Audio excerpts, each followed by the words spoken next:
Gender has been and still remains a highly disputed term, at the same time very controversial and misinterpreted phenomenon, not only in Eastern European countries but worldwide.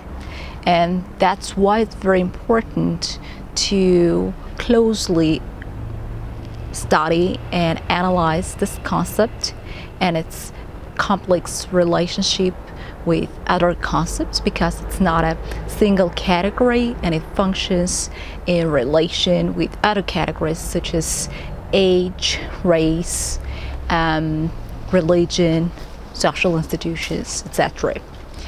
And in this sense, it's very important, as I've already said, to closely study this phenomenon in order to be able to understand it and its essence.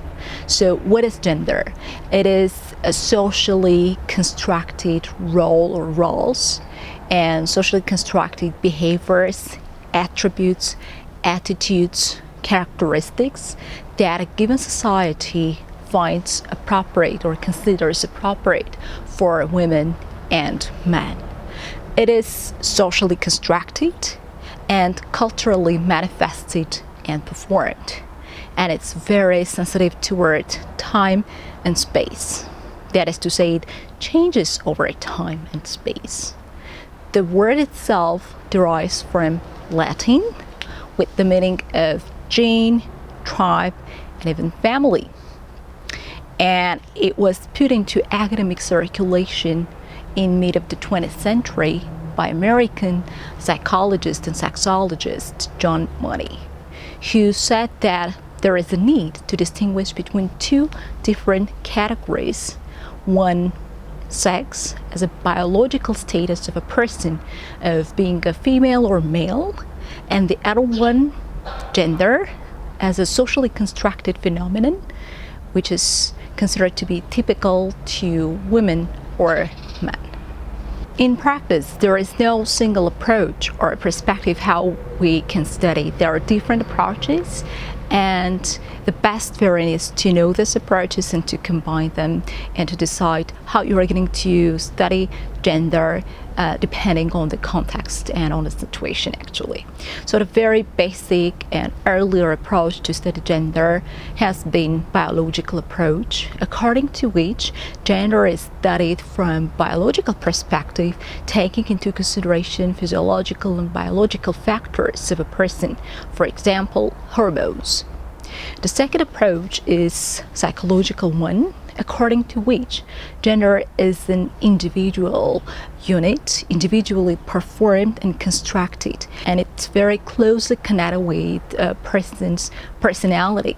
And in this sense, it is believed that a person and a kid starts developing her or his gender from an early age. Within this approach, we distinguish two different sub-approaches. So the first sub-approach is socialization, according to which a kid learns to study the environment, to observe the environment, and discover the environment, and then imitating whatever has been seen or taught to her or him. And according to the second approach, which is a little bit more dynamic approach, it's cognitive approach, gender performance or gender formation. It's not something very passive, rather it's very dynamic. So a kid starts learning not only through observing and discovering the environment passively and then imitating whatever has been taught, but also the kid starts learning and observing according or conditioned by her or his inner needs, interest, and even urge. And finally, the last one, last but not least, and the latest approach is the communicative approach.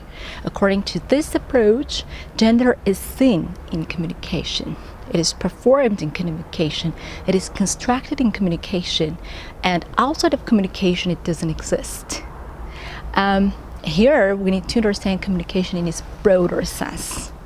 And in this sense, I would highly recommend to read two authors. First, Judith Butler, who is also the author and initiative of the concept gender performativity, and also Deborah Cameron, who emphasized the communicative approach of gender.